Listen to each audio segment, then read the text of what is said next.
سوال: وہ کون سی نماز ہے جس کو اپنے وقت میں پڑھنا گناہ ہے؟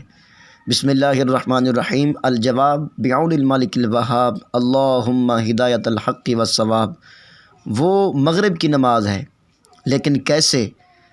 بہار شریعت جلد اول پیج نمبر 132 میں ہے، یعنی جب آپ مزدلفہ پہنچیں، اگر وقت مغرب کا باقی بھی رہے، جب بھی ابھی مغرب ہرگز نہ پڑھو، نہ عرفات میں پڑھو، نہ رہ میں پڑھو، کہ اس دن یہاں نماز مغرب وقت مغرب میں پڑھنا گناہ ہے، اور اگر پڑھ لو گے عشاء کے وقت پھر پڑھنی ہوگی۔